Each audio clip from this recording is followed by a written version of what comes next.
Critical Blast, where pop culture gets blasted. And good evening, everybody. I am RJ Carter, Senior Managing Editor here at criticalblast.com, where pop culture gets blasted. And tonight we're going to talk with a few comic book creators about books. Yes, they're separate things, kind of, sort of, and they're the same thing. But there are different approaches to be made to the novel than there is to the graphic novel. So we're going to get some expert opinion on people who've been there. And joining us tonight to talk about this, we have Paula Richey, whose book Penance is now available on Amazon. Hello, Paula. Hey, how you doing? Doing great. I think, this is the first time I've actually seen you on cam. You've always hidden behind an avatar before. Well, yeah. I'm gradually breaking out of my shell, I guess. This is a first, folks. So, if you're going to have an author photo, you got to get that face out there so people know who you are. And John Delarose, who is going to hide behind the avatar tonight. So not all the time. I'm just I'm chewing because I told you I'm hungry, so I'm eating a snack, and I just feel weird eating on stream if that makes sense. I don't want to just be I think it's kind of gross. So I get that. I ate a cupcake last night on Kami Mark's stream. By which I mean a cake that I literally baked in a cup. So I was spooning it out. Mm-hmm. Nice. Largely because it had the Critical Blast logo on it, and I shill wherever I'm at. So I was like, branding. Excellent. That testifies favorite thing to do. So yes, exactly. Although he won't admit it. He passes that off on to Stu. So both of you guys have books tonight. Thank you for pairing up and sharing the time. I want to focus on getting Paula's book sold more than anything. So that's what we'll do here. Then let's do that. Cool. And I'll just mention right away, the link to that book is in the description below. So you can go to Amazon and just pull it right up. Now, Paula, is it only digital right now, or is it also paperback or hardcover? Silver Empire has it in digital, paperback, and hardback. You can buy it in any format over at silverempire.org/penance. So you can find it really easily on their site. It's a really well organized site, and it's the 8th book in the Heroes Unleashed series, but it's the first book in the Teen Heroes Unleashed series.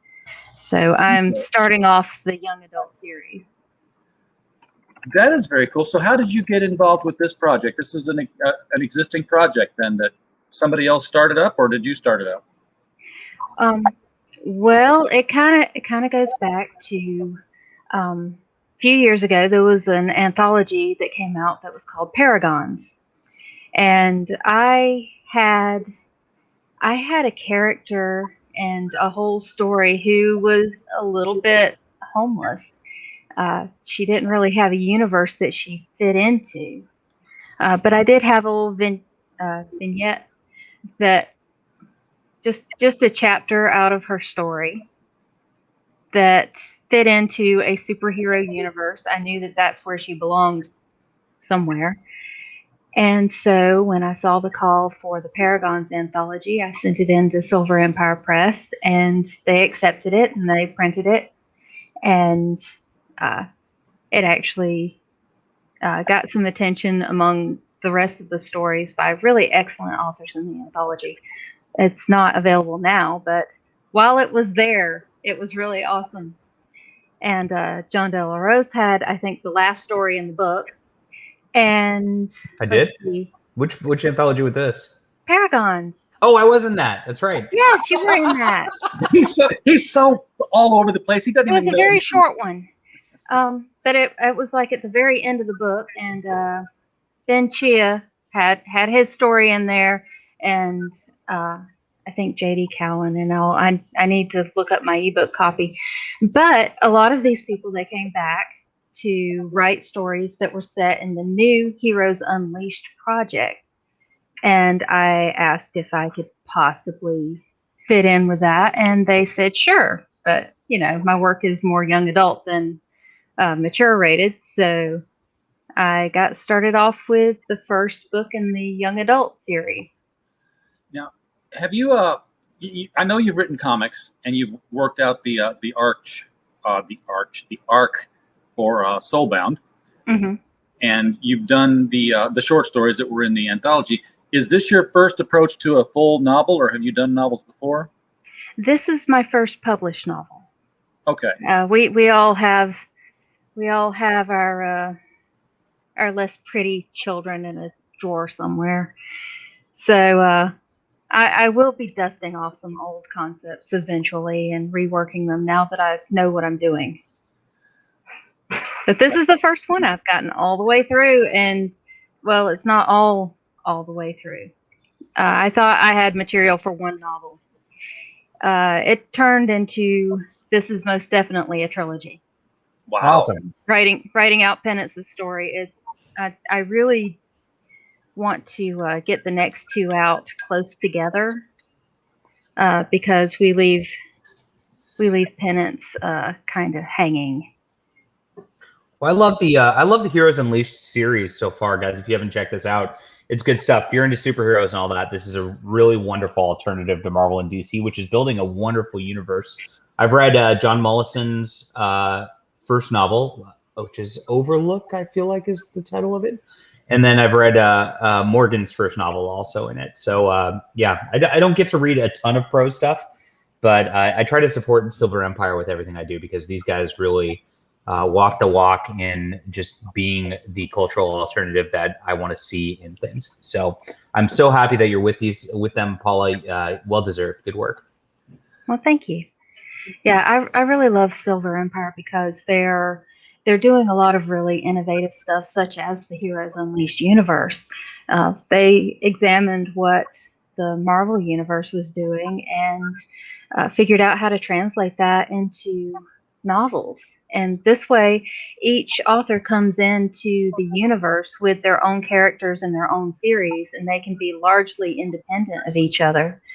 And at the same time, there's plenty of room for crossovers and more interest in the series. And when you get your readers who like to latch on to a series and just keep going, there's plenty of material already because there's multiple authors working in the universe. That's a very cool idea for a franchise, because if you've got something where multiple authors can get in there and play in that sandbox, you can have a book out on frequent intervals, rather than, I wait for this author, and this author is going to be another year and a half before we get the next chapter in this book. So that's a brilliant idea. I'm surprised there are not more people doing stuff like that. Yeah, well, it takes a lot of coordination. So hats off to Morgan for putting it together. Yeah, absolutely. Now, I notice on the cover of your book, Penance here, she's not wearing what you'd call a superhero costume. Is she? First of all, I don't know what her powers are, and then I don't know if she's somebody who's like, I'm powered, but I don't like this whole costume hero business. What's her story altogether there? Well, she's kind of living on the margins at the beginning of the story. She doesn't have a home. She doesn't really have a family. She's one of the kids in Morgan's story, Heroes Fall, who was at Hangman House, which is where the runaways with powers kind of gather. But she was taken back from there by her boss, and he's been exploiting her powers. So in this first book, mostly she's just a scrappy kid getting by, and she has this incredibly dangerous ability to create a plasmic energy field, which is it manifests a lot like bluish white flames, but it's also a powerful electromagnetic field that tends to make things. Yeah, so she can't really get close to too many people. It's very isolating for her. I can imagine. So in the second book, she does get a costume. We are working on it. Oh, cool. She's horrified. She says it might as well be paint. Yeah. I wonder, if she's getting a costume and she's horrified by it. So this is a universe where someone else is supplying the costume, like the organization says, "Here's what you wear." Yeah, she has to have something specialized to prevent her from hurting herself with her abilities, as well as channeling, this incredible amount of power that she's able to just generate. Well, yeah, because every electronic device around here, from a cell phone to a computer, is going to just quit. Cars would be stopping in the street because their batteries would go dead. Yeah, so she's not. Usually, she has a pretty good handle on it, but she does tend to have, due to the life she's had, she tends to have anxiety attacks because she doesn't have a home or safety or a family in her life, and she's gradually acquiring these things. This is a big part of her big quest for her life, is for love and home and a family and safety. Yeah. Which is kind of where what girls are looking for in a quest is really different from what guys are looking for in a quest. So this one centers on penance. The next one is going to have a lot more to do with the co-lead of the story. His name is Kale. He's an alien super soldier from another planet, and he's got some interesting ideas about how things go. We've got a lot of my favorite tropes that I've just really kind of packed in there. We've gotten enemies to friends trending better than friends, and let's see. You mentioned how she pretty much had nothing. She had no shelter. She had no security, and now she's building up to that. And that brings to mind one of the things that I was taught in college literature class was the whole Hemingway formula, which his idea was that you take a man who has no shelter, you give him shelter, and then you take that shelter away, and that's when the story begins, because then you see how he reacts. Do you have something similar planned for penance in this, or is it she's getting better, moving forward, or is she going to have some big crisis that she's got to deal with, or is that too much to give away? Oh, every few pages there's some kind of crisis going on. So she doesn't really get an ideal situation, although things do gradually start improving. I really don't want to spoil book 2 right here, but she's going to have a horrible time. Kale's going to have a great time, except for the big thing that goes wrong. Yeah. I can't keep going on book 2. We need to get going with book 1 first. Get going with book 1. Are you going to be doing any book conventions now that you're, you've taken Soulbound before to science fiction conventions and sat up there?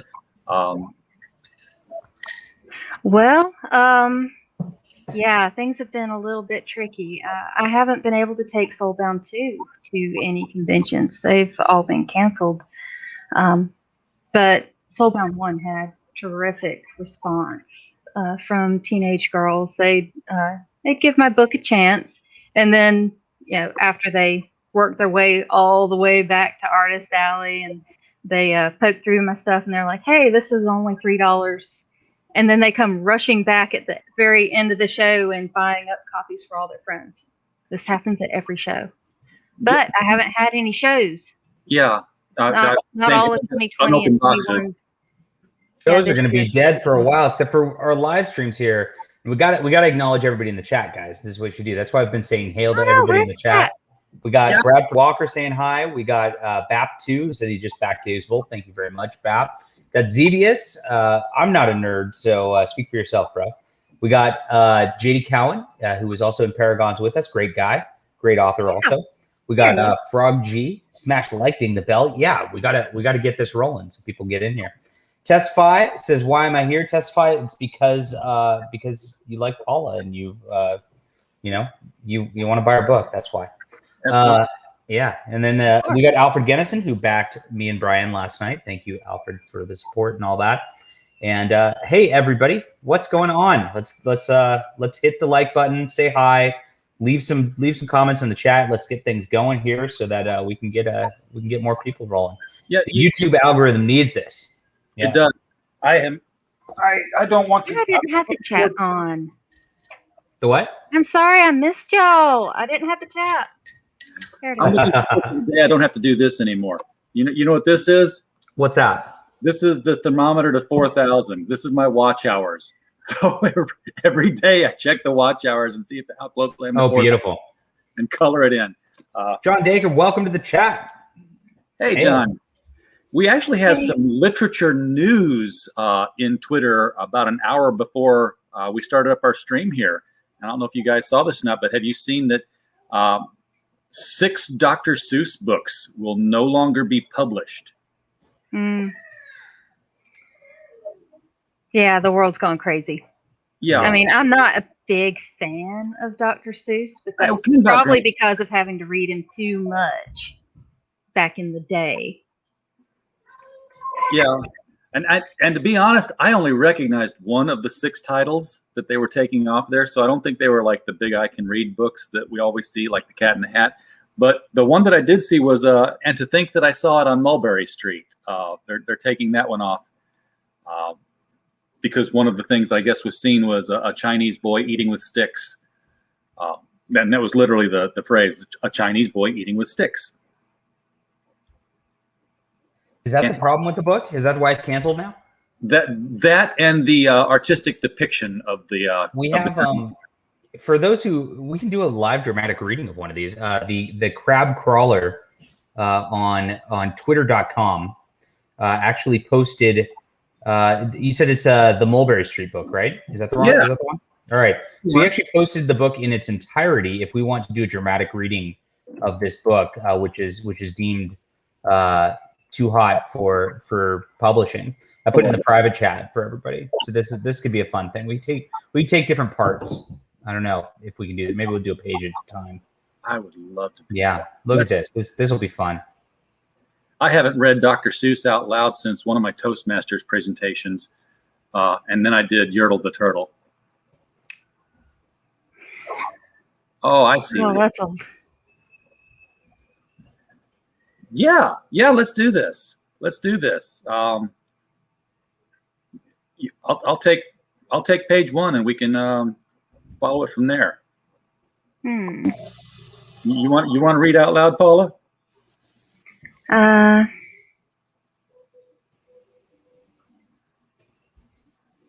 right, do a cool voice. Do a cool voice, Paula. This is your debut. I am a cool voice. Okay, yes, you are. Oh. And to think that I saw it on Mulberry Street. Yep.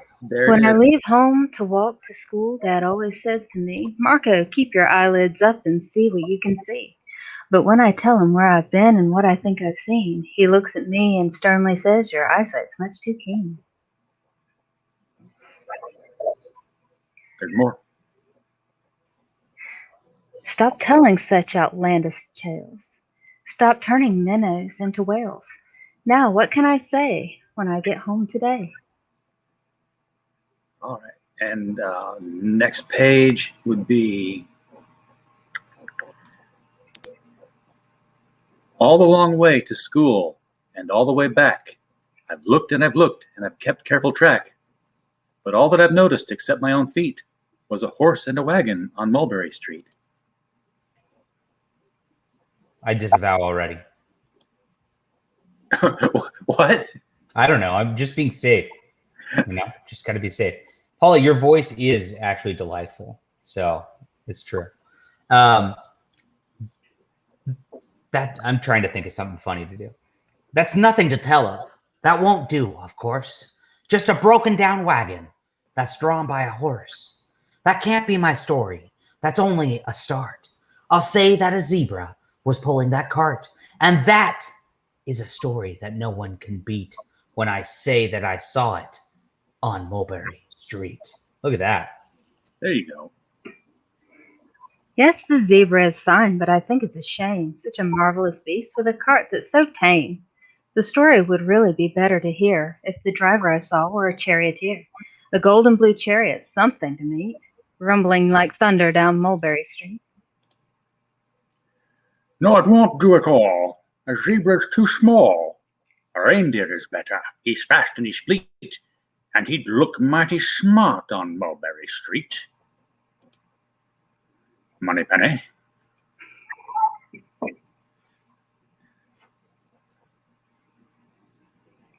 I lost my place in the tweets. I'm trying. It's hard to follow this one. I was almost trying Where to is it? Look, mighty smart. Mighty smart. Okay, here we go. You're at hold on a minute. There's something wrong. A reindeer hates the way it feels to pull a thing that runs on wheels. He'd be much happier instead if he could pull a fancy sled. Are we getting a copyright strike for this? I don't think so. We're just reading stuff Wait, they've already struck the book.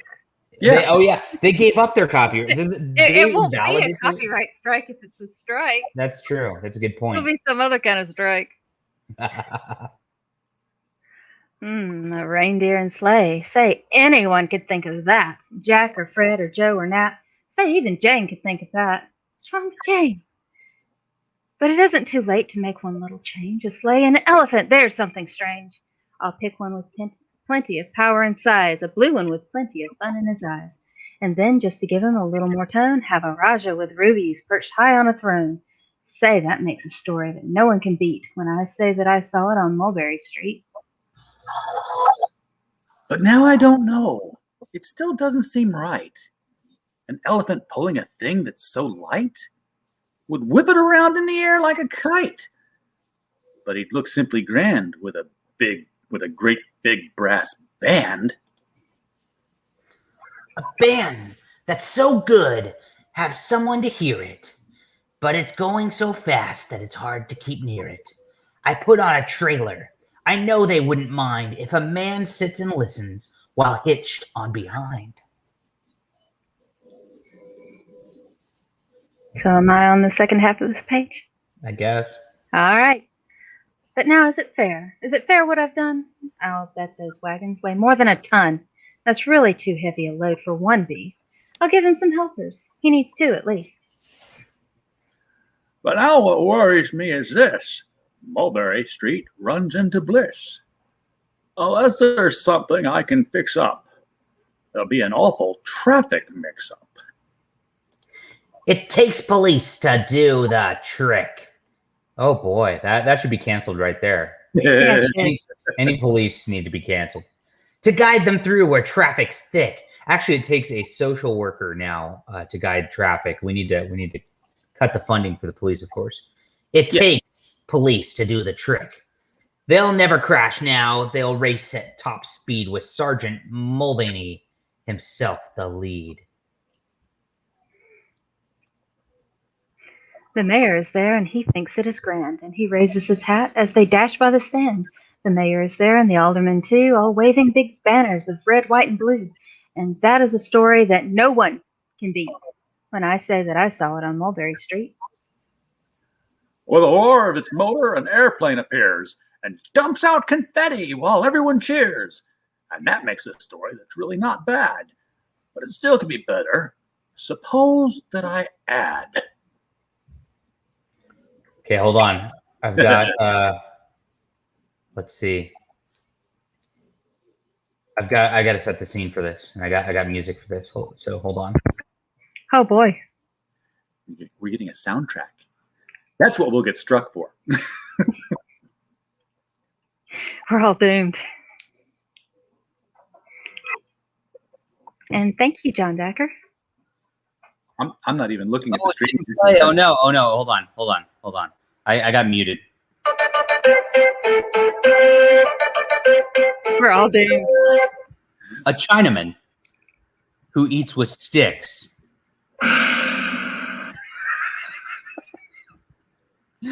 A big magician doing tricks.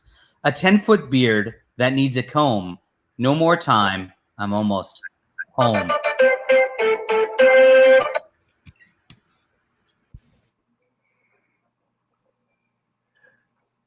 You're gonna get canceled now, RJ. So, I know. Paula. My book is only just out. I'm going to get canceled. oh no. Oh, no. Doomed before I start. Okay, I swung around the corner and dashed through the gate. I ran up the steps and I felt simply great, for I had a story that no one could beat, and to think that I saw it on Mulberry Street. But Dad said quite calmly, just draw up your stool and tell me the sights on the way home from school. There was so much to tell, I just couldn't begin. Dad looked at me sharply and pulled at his chin. He frowned at me sternly from there in his seat. Was there nothing to look at?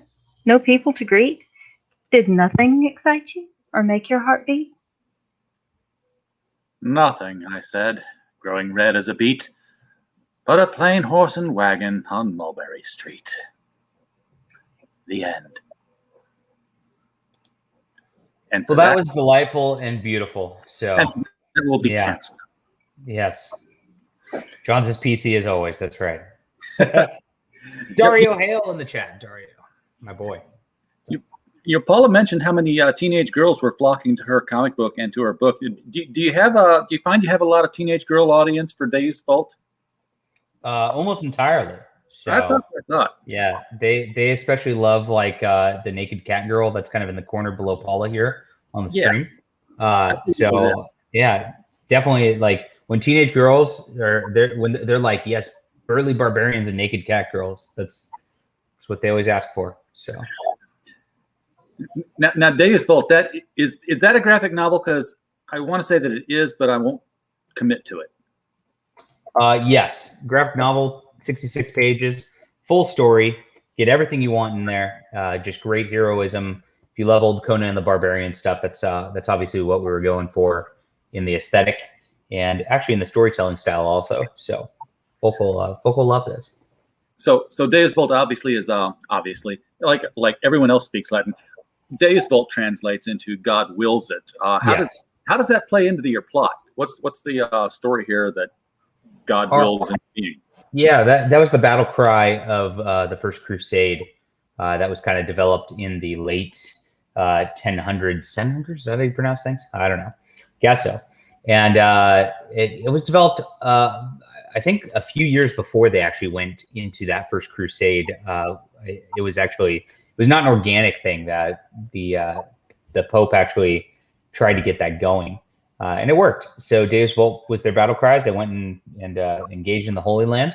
And so our character is a knight from that time period who's going back and after their first battle and reporting about his victories as we open our narrative here.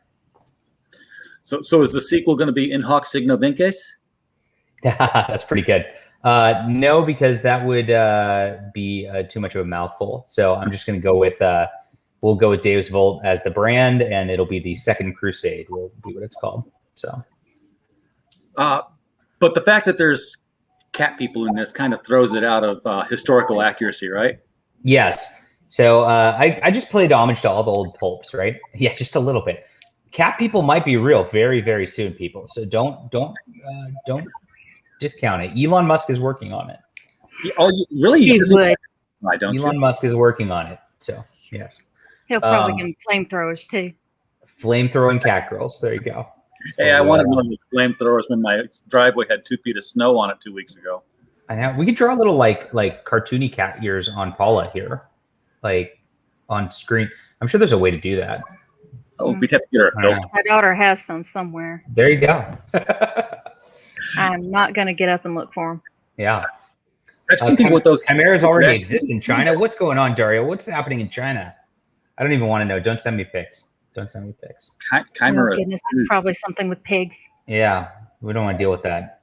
Really? Don't you just have to identify as the cat? At that point, it works. If you identify as a cat, it works. I think you got to have the ears and you got to go, yeah. Yeah. Oh, thank you. Look at that. Nicholas says Paula's book looks amazing. Absolutely, it does. I've read some of Paula's writing personally, so I can vouch for it. She is a great professional. You guys are going to have a lot of fun with this. So. And I'm going to have to, since you both do anthologies, and I've already had John in one of my anthologies, and I'm going to have to get him in the next one. You'll like the next one. It's The Devil You Know Better, and it's all about encounters with Satan. the contract variety. So we'll have to make sure that Paula's aware of that when we open up for reading and get her voice in there as well. Oh, thank you. Is that something?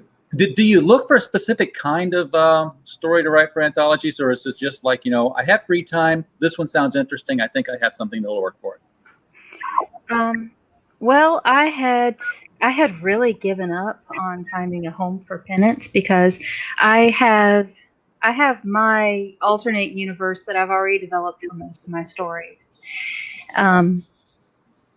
And I call that the Other Realm, and it takes place in several different eras. There's an era that's mythological type of stories. The next era is fantasy, and there's a steampunk era coming up and all that.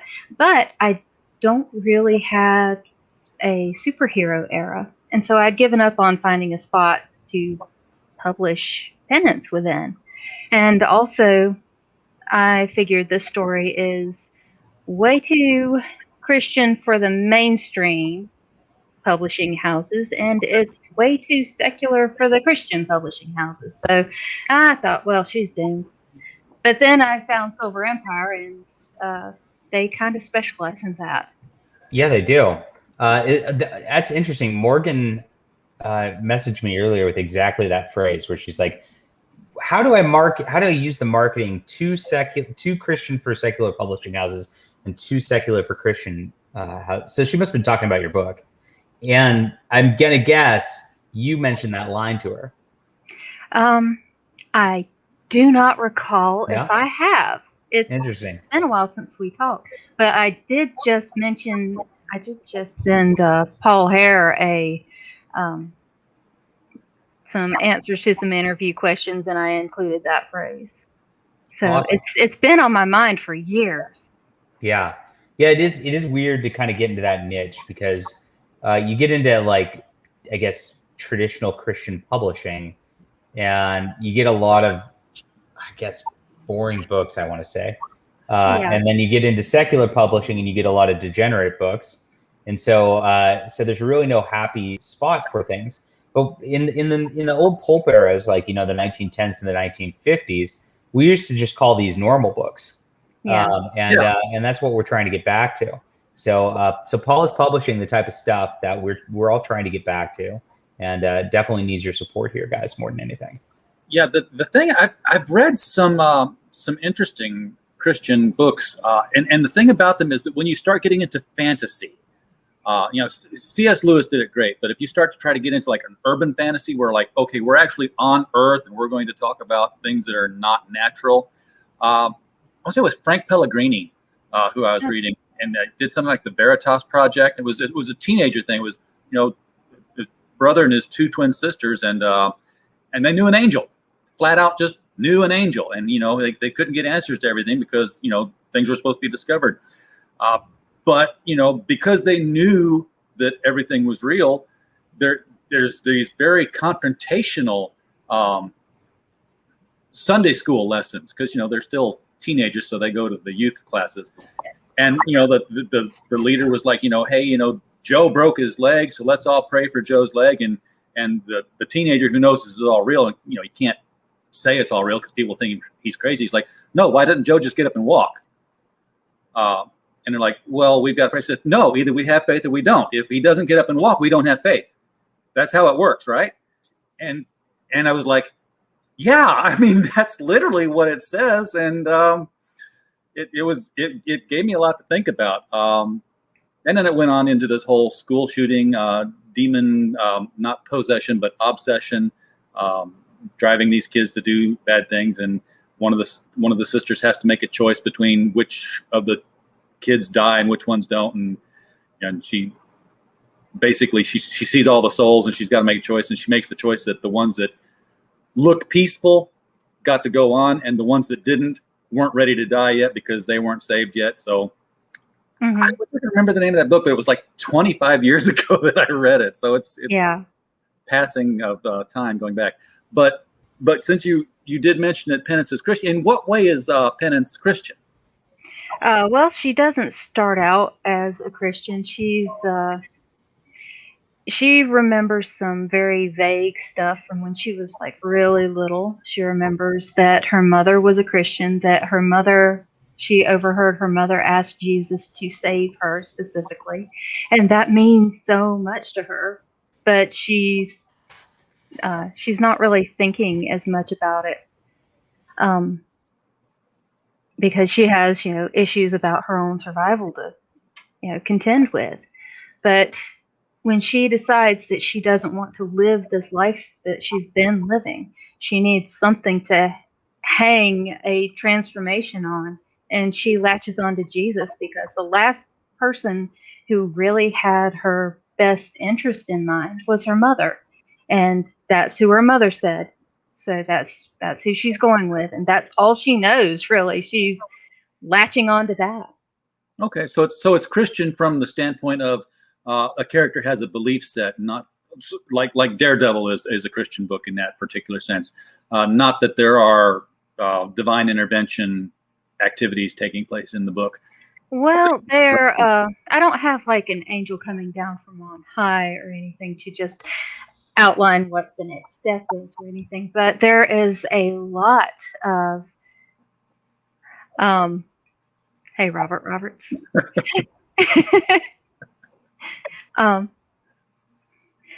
There's a lot of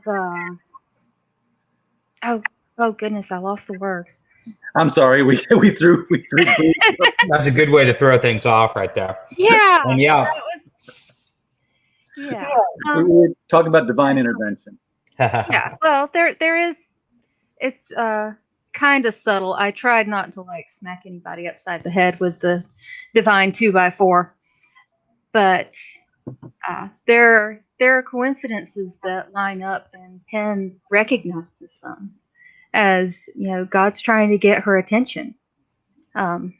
Things just keep showing up, and it's like right after she said, "Ha ha, well, God, make it obvious," and it brings her up short, and she starts taking it really seriously. I think it's a more mass acceptably way of doing things, because the secular reader can say, okay, she wants to see these things and the things that have happened to her, so that makes her feel comfortable. Good, we can go with that. I have a bigger problem when a character, and when I say problem, I say it's harder for me to process the story when you have people like, yeah, I brought John the Apostle back. There's a comic book, that's out, Tribulation Task Force, and one of the characters is John the Apostle, and they know that they're on a mission from God. And I'm like, does God show up and speak? Because I'd have a real problem with a writer putting words in God's mouth. Yeah, that's really tricky, and I'm gonna have an interesting time in book 2 when something more specific happens, because as it turns out, Kale, who she meets while she's trying to become a better person and trying to be a Christian so that she gets to be a better person and so her life improves. It's a bit of a roundabout thing. So Kale comes in after having his faith, which is admittedly really, really toxic, completely blown apart. And he thinks, well, then there is no worthy God. It's all made up. It's all a scam. And so he's going to require something pretty extreme. And well, he's also an alien, which yes, begs the question. Did Jesus go planet hopping and say, okay, I got to do it all over again on this planet and on that planet? Where did Kale come from, though? Where did Kale's ancestors come from? And I have the way that the universe works. It kind of cycles, even though that there's portal technology between the worlds. There's times every couple thousand years where things line up better and planets come into range, and then they go out of range, and then they come back in. And Earth has just recently come back into range of his planet. So there's a I can't get into book 2. No, you're starting to get into it. I can't get into book 2 yet. Sorry. How long before we can get into book 2? Because it sounds like everybody wants to get into book 1 and right into book 2. Oh yeah. I'm working on it. It's outlined. I just need to focus a little bit more and finish pounding it out. But I do tend to write a very clean first draft, so it won't need that much editing. Good. I tend to write very messy sticky notes that then I can't find, and then they're all out of order. I do that too, but once I've lost them all, I just sit down and write the whole thing. Yeah, Robert, you're right. It wouldn't be evangelical Christianity if it wasn't everybody splitting off from everybody else. Oh goodness, yes. The longer the church's name, that's the right. smaller the actual church. Yeah. So there's the Church of God, of prophecy, of healing, of gracious, I forgot what else there was. But yeah, they just keep adding. Have you seen the Emo Phillips routine where he talks about that? No, I haven't. He was a comedian back in the 80s, had weird voice, weird hairstyle, was his gig. But he talks about walking on a bridge one night, and there's a guy getting ready to jump off the bridge. And he has some interactions, but the gist of it was, it's like, you don't want to jump. Are you a Christian? He's like, well, yes, I am. Catholic or Protestant? I'm Protestant. Me too. What denomination? Well, I'm a Baptist. Me too. Are you Southern Baptist or Northern Baptist? Southern Baptist. Me too. Are you Southern Baptist of the Council of 1856 or Southern Baptist of the Reformation of 1912? Reformation of 1912. Die, heathen! And he pushes him off the bridge. Yeah, that's about right. Yeah, sounds right. Yeah, exactly. I used to compare the Comicscape movement to all of that, because I was like, it's like DC and Marvel were the Catholic Church, and then your boy Zach and Captain Cummings were Martin Luther nailing up the proclamation on the door, and it's just schismed all over since then. Everybody's got their purity tests. It's coming back together these days. I think everything's kind of. I think after the election that was stolen, if you're allowed to say that on here. I wear the voter Frank shirt on my shirt. After that, and after people saw like how the media manipulated and lied on January 6th, and after Gina Carano getting fired just for very innocuous statements, I think everybody's kind of coming back together because we're realizing, oh gosh, like we're fighting each other, and there's this giant machine which is just absolutely evil that we're all against. So why are we wasting our time doing this? And I've seen a lot of it building bridges back together where I really thought, like for a long time, none of them would ever be able to do so again. And I think it's all on a positive track, and I think we're going to just see huge growth in 2021 as a result. I hope so. It really helps to be friends with individuals and to not really hitch onto a group and make your identity be all about the group. Yeah. And I can't. Like it's really scary for me to because I'm friends with this person, then I must be part of that group, and then everybody in the anti-group is going to talk bad about me and then it turns out that I'm actually friends with a bunch of people in the opposite group as individuals, and it all turns so stupid. It really does. I've been doing this. This is absolutely apropos of nothing. I did a lot of data crunching. It means nothing when I'm all said and done with it, so I don't know why I did it, but I did it anyway. What is it? This is. It's a little small. Yeah. I will blow it up. No, I will blow it up better than that. This is crowdfunded books that had 2 or more issues in the same title, and all I wanted to do was see, what the trends were. If you get 2 or more books, are you growing your audience or are you losing your audience? And to see which books were doing that. And I discovered some great books in the way of doing this, because I was digging around I couldn't think of books that had gone 2 or more issues. And I found some on Kickstarter and I found some on Indiegogo. They're all mixed up. And And that's how I met, the Miskatonic High fellows, and they've got a 10-issue run so far, with a 38% growth from their first issue to their last issue.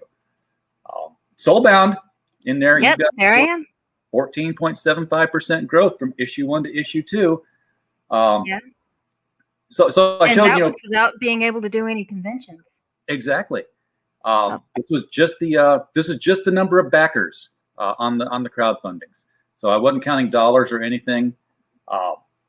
And I put 2 columns, put the percent change from first to last, and I put a percent change from first to second, largely because it wasn't fair to Common America, because it looked like they had a 13% drop off, but their first 2 issues were Kickstarter and Indiegogo added together, and they haven't done Indiegogo yet for the 3rd issue. So it'll probably change after that. But then, you've got some that they've gone downhill. Oi, Tales of Bardic Fury has gone from 121 to 22. At which point, you wonder if they're going to keep up. Lone Star, we know Mike Miller's got fantastic character. He's putting it in crossover, so that was kind of hard to count. So I just counted the Lone Star books themselves. But he's had a drop off of 82% from his first run. And like I said, means nothing. It's just part of this stuff is just because there are group dynamics, and as Paula already talked about, you're on the wrong side of one group or whatnot, and it just kind of drops off just because of that. There are some people who just support just for the group, and it just depends. So you can't glean a lot of information without knowing these specifics behind the title and all that. But if you are growing between one book and the next, I mean, obviously that's a positive thing. And our Deus Volt book that just is out now is, I think it's going to clear my Flying Sparks Volume 4 and Volume 3 campaign totals probably within the next 2 or 3 days, and we're only less than a couple weeks into it. So, like I said, I feel like things are growing. I feel like that group dynamics back into things, and I feel like we're all on the same page, except for Larry from Rebel Comics, who everybody wants to ostracise. But what can you do about that? So. Larry comes on my channel on Sunday nights when we have open mic and just brings a crowd. So, so I love Larry. And you're right, Niobe could have been on that list as well. 7, I didn't know you had. He's had 7 books, but yeah, what I was specifically looking for, Larry, was Niobe number 1, Niobe number 2, number 3, number 4. Not, I showed up here and there. And yes, Reno, Earthworm Jim also could have been on there, because there's at least 2 books that could have been on there. But the last time I mentioned one of Doug's books, he didn't like it. I nominated him last year for best comic book of the year for, what was it, 2019. Wow, 19s. And I think in the description it was just like when I announced the winner, it wasn't him, but I announced how the percentages were stacking up, and I went from like the lowest to the highest, and I had. He was in a tight race with Ethan Van Sciver's Cyberfrog Wrecked Planet at that year. And I don't know, I think I just said, and in contention with, and I think he took offense at the, or not offense, but he didn't he made it sound like it was a fight with him and Ethan. And there actually was a fight with him and Ethan at the time. I was like, no, this was like really literally just, talking about the numbers and how close they were. But, I was like, okay, I won't bring up, the EJ stuff on other statistical comparisons anymore. And if he ever wants to come on and talk about the book, then we can do that. That would be great. I won't compare it to any other books. Yeah, statistics are lies anyway. Yeah, a lot of damned lies in statistics. Yeah. Or as I used to call it in college, sadistics, because there were so many ways of torturing the numbers. Sometimes. Now, I had a thought before I went off on this stupid tangent here about numbers and books. Do you have any plans, or do you know if the publisher has any plans of going into graphic novel kind of stuff with their characters? Because, superheroes tend to sell really well when you put them in that kind of format. Oh, yeah, we're doing things super traditionally with superhero novels, and fantasy comic books lately. But I remember like way back when I first submitted pennants, because I was getting into comic books as well at the same time. And I asked if they were talking about possibly coming out with graphic novels, what the other ideas for Heroes Unleashed would be. And things may have changed since then, but the answer that I got at the time was, well, it would be really cool, but art is really expensive.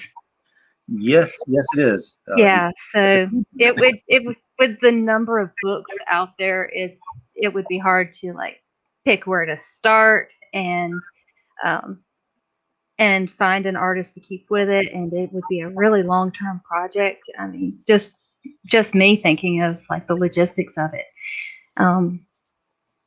Yeah, I don't know how likely that would be. Yeah, it would be super cool though. I don't know if you could answer this question, John. You might be able to, because let's face it, you're older in the science fiction community. But how does the Heroes Unleashed universe compare and contrast with another basically literature only superhero universe, George R.R. Martin's Wildcard series? I like it better than Wildcards, for one. I think it's a little more traditional. The Wildcards really tries to get out there and do like some experimental stuff. I feel like this really just like dials in like the like classic style superheroes a little bit more. I mean, I've only read 2 out of the 8, so I can't say all the way. But yeah, it's got that aesthetic that I like a lot more than Wildcards, personally. Less about the whole, what the world would be like, and more, hey, they have powers and here's the situation. Exactly. Yes. Yeah. I like those stories. So you can't talk about book 2. Do you have any other projects in the works? Soulbound 3? Oh yeah. So Soulbound 3 is with my artist right now, but she's in the middle of going through a move, so there's a bit of a delay. But it's scripted, it's ready to go. I've approved the sketches for the first 8 pages. I'm really looking forward to getting those back. We lost our letterer. He had to focus on other kinds of projects. So Mia and I will be probably figuring out lettering on our own. That's going to be interesting. Lettering is thankless art. I mean, it is. And I put Wes on the front cover of both issue 1 and issue 2 because I appreciate so much what he does. So I'll thank him. Oh, well, yeah. I mean, from the reader's perspective, because honestly, the only time you notice the lettering is if it's bad. When it's terrible, yeah. If you don't notice the lettering, it's because you did a good job. That's right. Yeah. So Soulbound 3 is in the works. I'm also working kind of off and on a solo project called Asha. And this is about a feral survivor of an alien, or not alien precisely, but a colony on another planet. It was a research colony. There weren't many children. And then the planet ended up having like an immune reaction to the colonists and killing everyone except for her. And then she grows up on this planet, and then a crew of scavengers comes along, and they meet her. They're being tailed by space pirates. It's really fun. But I'm trying to draw this as a comic, and I don't really have much experience with the sequential art form, so I'm learning as I go. But I've picked up a lot from Mia. So you just learn by doing. Yeah. It's the best way to learn anything. Yeah, so I'm in the middle of working on that, and I've recently completely redone my site, otherrealmstudio.com. So I have, I've just now gotten my comics and the Hatchable Dragon Egg kits. Those are up on the site, and I also have a link that goes back to Silver Empire for pennants. And I'm gradually rebuilding my blog there too. Right. Hatchable dragon eggs. Yes. Yes. Have you not heard of? Oh goodness, I don't have one like right here. So yeah, I have The dragon. all my Comic-Con stuff is back in here, and I haven't been able to go to any, so I've been working on making sure that I'm set up to sell them online. So they're little dragons about an inch tall, and they're in eggs, and you crack them out, and then they guard your change jar. And so I've recently improved my change jar, so it's a 10-ounce jar with the coin slot in the lid, and it comes with a bookmark that's also care instructions and some stickers. And anyway, it's a fun gift. Cool. Very cool. John, you mentioned a sequel to Dave's Vault. Was that just off the cuff, or do you actually have a sequel and a title ready to go? Oh, we don't have that at all. I was just on stream with my artist like 2 days ago, and he was just like, "So, John, do you want to do another one?" And I'm like, "Dude, I thought I'd have to like pull your leg to do this. Like, please." Yeah, it's making good money, so of course we're gonna do a sequel. That's just kind of how these things go. Yeah. I didn't really have one planned, but I've got a pretty big world here that has a lot of potential for expansion, so I know where I'm gonna go with it. Yeah, that's gonna be something that won't come out till next year, just with how long this takes to draw. So the next project's gonna be called Overmind. That's gonna be a science fiction graphic novel. I have a preview page from that just got done by our artist, and gosh, she went full EC Comics, like hardcore. This has like I'll just pull it up for you. It's hard to describe. You got some weird Jack Kirby, trippy, alien temple sort of thing going on here. She did so much work on the lines on this. I mean, this took her I think 2 days to do this page. It almost looks like woodcut. Yeah, absolutely cool. So we're calling it back. Like, I mean, so Dave's Vault's really like a callback to 70s Marvel. This is going to be a callback to like 50s EC sort of stuff with that. So I'm just leaning into this retro thing because these are the books I love, and then we're gonna make a whole line of these that hopefully will just continue going forward. And Overmind, I've got plans for a whole extended universe of, and same with Dave's Vault. So I guess we'll be cycling Dave's Vault, this Flying Sparks Volume 5, and then these will kind of be the major properties going forward. So yeah. So you're putting out so much stuff, and John, one of the very first, if not the first, interview on this channel, I got to sit down with Harlan Ellison. And you did? Oh yes, I did. Oh my God! Give me the link after the show. Wow. I'll do it. It's a brief interview. I mean, it was hallway at Archon, and so his wife's a lovely woman. Yeah, Harlan. She helped set it up. Harlan's the man. Yeah. But I sat down. The first question I asked him was, about having written so many books and been so prolific.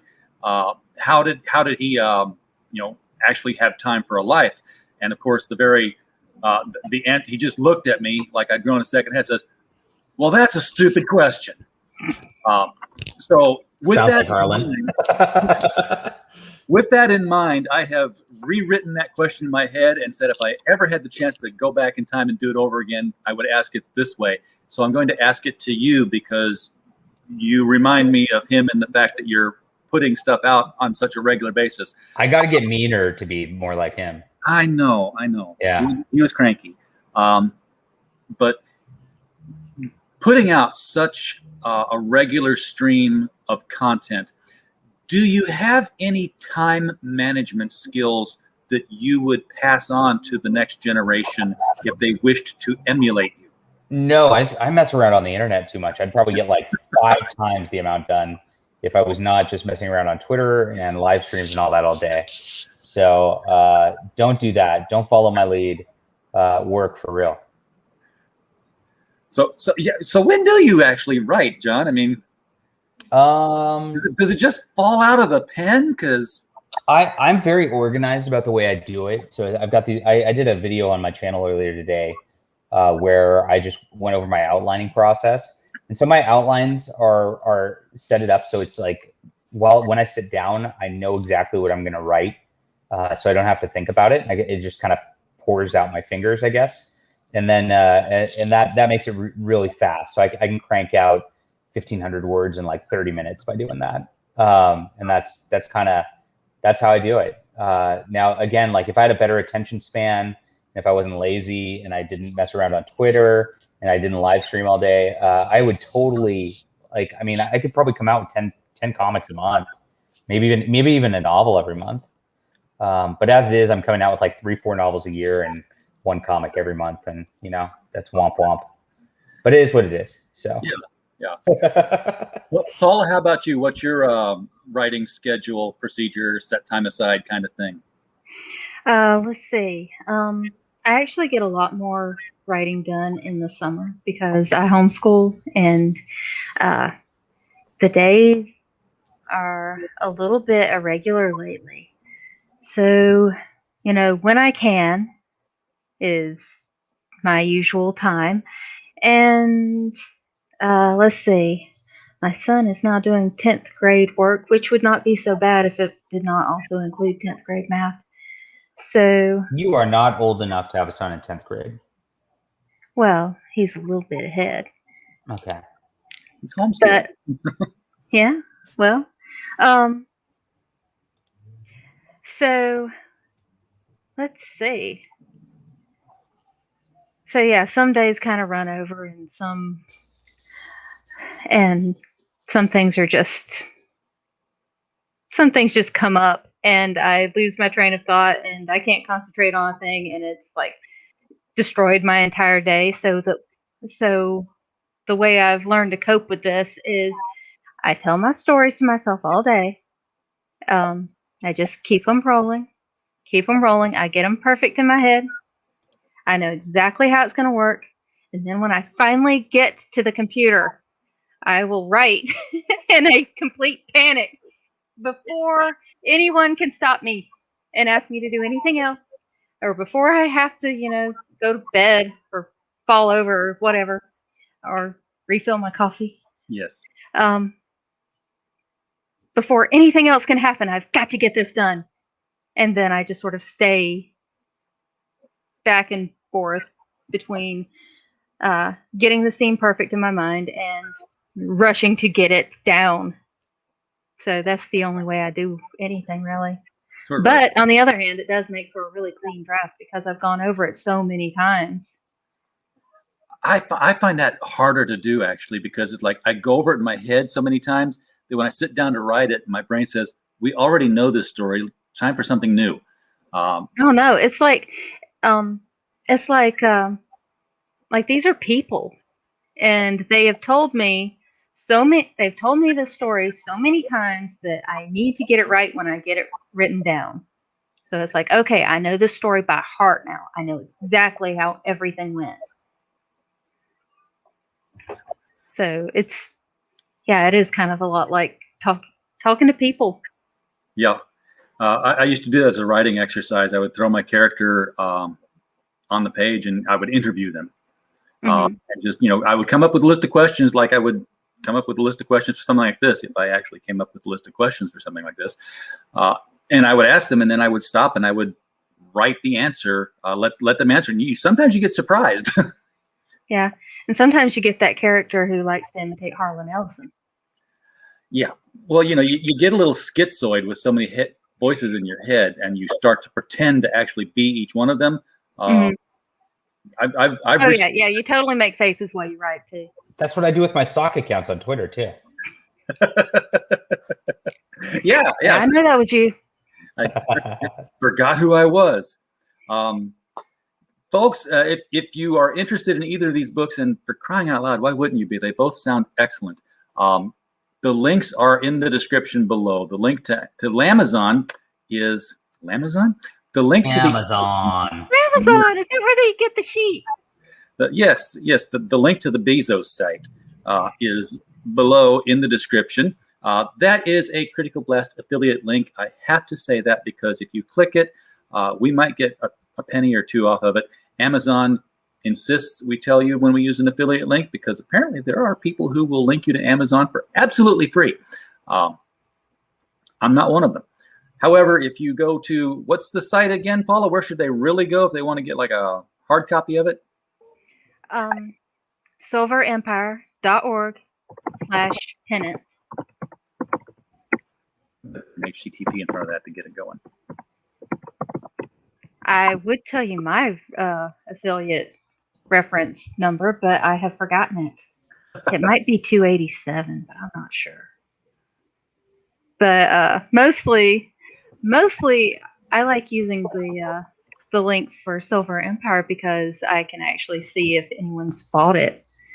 Yeah, it's hard to So tell. yeah, it's my first book. I'm obsessing just tiny little bit. Oh yeah. When Alice's Journey came out from Telos, I was like, is it on Amazon yet? Is it on Amazon yet? It's on Amazon today. Hit the button. Refresh. Oh, somebody said that they bought it. Did they really? Yay! Yeah. I'm number 6,000. I'm number 5,500. I'm number 7,000. What the? So 500? What? oh yeah, I got the number. 500,000. Yeah. I that's when I got my first disillusionment lesson in exactly how many titles there are in the world. There's a lot. How can you rank 1,275,000 out of? I was like, really? You got that many titles? Yeah, fun. Yeah, they do. Yeah, so my husband's telling me that he's worked for the first 20 years of our marriage, and it's my turn to support him. Please buy my book. Buy the book, folks. 60 cents at a time. I am going to support us all. Taking over the world. And then after you're done with that, go click the Indiegogo link to Deus Vult and pick up John's graphic novel, John's latest graphic novel, because the man's There are more. He is Harlison levels of prolific. There's your new Twitter handle for the next Sweet. day, John. I am the Harlan Ellison of science fiction. Wait, that doesn't work. No, it doesn't. We've got one. He's a John De La Rose. The first coming of John De La Rose. All right. Folks in the chat, thank you for showing up. As always, we don't have a show without you. And obviously, thanks to our authors for giving us someone to talk to tonight. And as ever, we just hope you keep coming back.